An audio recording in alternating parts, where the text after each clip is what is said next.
Hi, what's up mga mananap? Ayan, it's me, Kasari. For today's video, kalma lang niya itong tingog ha. Kay saba, kay ko basta magsyagit-syagit kay maka-istorbo to chismosang silita.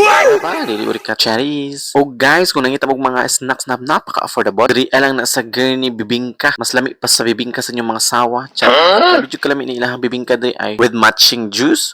Perfect na perfect. Makabusog na ni. Barato lang kayo ni guys. Nasa tagtulo 20 ra ata ni siya. Basta, mao na to. Og mga buton pa dyan ilang mga staff pati na ang tagian ni. Grabe ka hands-on og accommodating. Promise guys, walay char, lami jud ka ilahang bibingka diri ay na na sila available diri nga mga quick siomay tanan na mga food street na address ila kay ginaunay ra nila nigluto sa ilahang kalan kanang dako ay nga kalan kanang murag dako siya ka nga drama nilang lutuanan guys. Pag ikaw og nangita kang barato nga snacks na grabe jud ni ka barato lang yung baligya jud ka magmahay sa kalami. Located lang din sila sa Tagum, Santo Niño. Highway lang na sila guys. Mahapitan ra nimo na sila og mag-agi-agi ka ng Tagum Highway. So dira sila nagaluto guys. Kanang nakita nimo diha nga nag-aso-aso. Ug habang nagkakaon ko ani, lami mo di kay siya basta magdugay siya sa imong baba. Ug karon ganing nga nag-voice over ko, gigutom naman hinuon ko ani, giahak na ni karon. Magbalik ko ani ugma guys, kay magpalit ko kay lamian kay ko ani lahang bibingka diri. Bye-bye, salamat Moroto.